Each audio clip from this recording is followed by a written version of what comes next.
no two ways about it. The recent lockdown has hugely affected musicians' income, with the majority of gigs, festivals, and events cancelled or postponed. So, what can you do as a working musician to stay positive and take control of your life during this enforced downtime? Well, I have a few suggestions for you. So first, whilst you're in the downtime and you might be twiddling your thumbs at home, maybe it's a good time to submit your music to film and TV placements. Now, the world of sync deals, which is short for synchronization, is potentially very lucrative, but is notoriously hard to break into because it's so lucrative.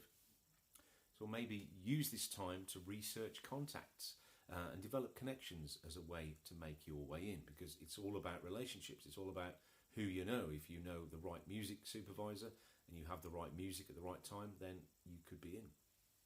Working to a brief is very important. Having all your music catalogued and saved in 10, 15, 20 or 30-second sections will help you get organised and ready to respond quickly to music supervisors' requests, this bit is vital to success in this business.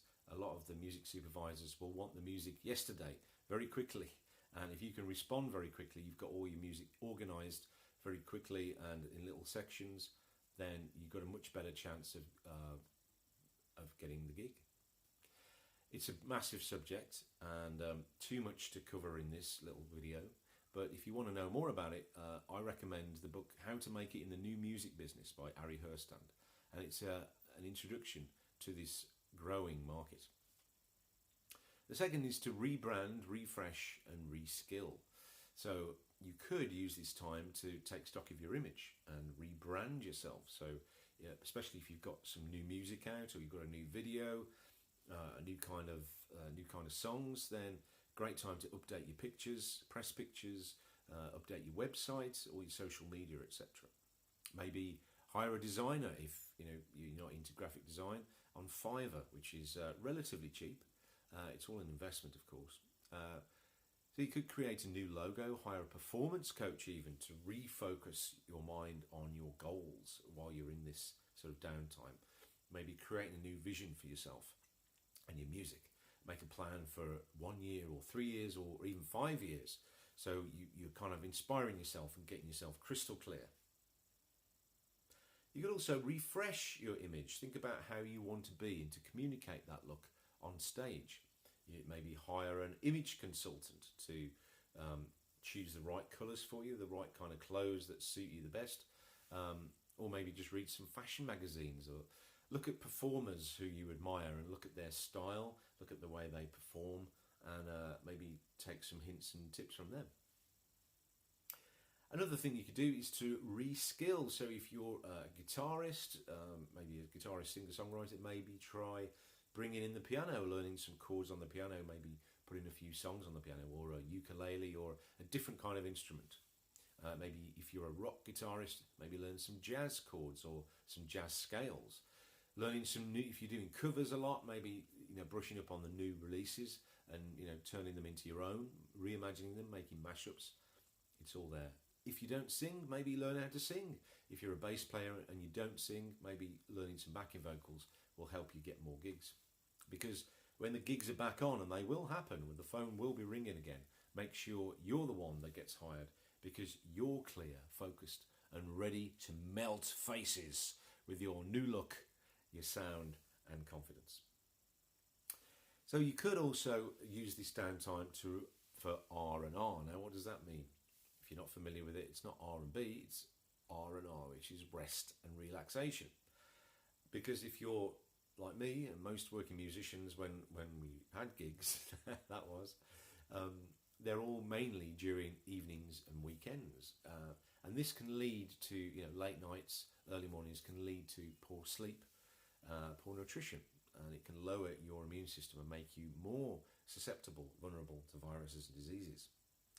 So why not use this downtime to really rest and relax? Get some good sleep, read a book, have long baths, get a massage, maybe eat some, prepare home cooked food that you can store in the freezer. So when you're gigging again, when you come home at night, instead of getting takeaway or eating processed food, you've got some nice frozen meals that you've homemade in the freezer to keep your health and well-being really high.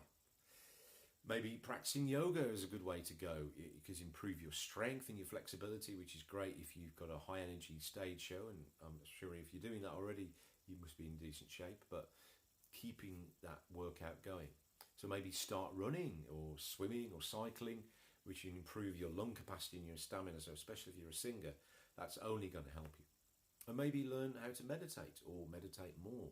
You know, this really helps you to go within, to really charge yourself up from the inside out. So this downtime will pass. So don't burn yourself out doing too much, because when the bookings start up again, you want to be feeling your best, not all burnt out. And fourth is creating magic moments. Now, this is kind of linked to the first two suggestions, but it's more focused on your actual live performance. So there's a guy called Tom Jackson who I did an interview with on this very channel. If you want to look through and check out that interview, he gives some great content. And he talks about the importance of not just rehearsing songs, but creating magic moments in your show. Now, these are the moments that will encourage audiences to become fans by moving them to tears, making them laugh, making them sing, or making them just go, wow. You know, these are the things that really will get the audience members to buy into you, to follow you, maybe to buy your merchandise, buy your records, and to become a fan, which is what you want. These are the moments that can take you from just putting on a good gig to putting on a great show. And it's not that much. It's just little bits here and there. It's little things that are practiced and practiced and practiced, so they look spontaneous, but you know that you've practiced them. And it doesn't have to cost lots of money. It's not about fancy costumes or pyrotechnics. It's just these little moments that you can create. Now, for example, a great example is Prince. Now, if you've ever seen him live or recordings of him live, you'll know just how interesting he is to watch. He's always moving. His shows, you're transfixed on them. Not just the costumes and the razzmatazz, but the way he moves, the way he uses his guitar, the way he interacts with his band. All that is rehearsed. It looks spontaneous, but it's rehearsed over hours and hours and hours and hours before he goes on tour. And he even practices for hours just on his microphone technique. So putting his mic in and out the stand, lifting his microphone up and down with his foot maybe, you know, twirling it around, that's all rehearsed. So how long have you practiced with your microphone technique? 5 minutes? The next one is going live. Now, if you've probably done this before, or you've certainly seen them, there's loads about at the moment, Facebook Lives. Get yourself on Twitch or YouTube or Facebook Live.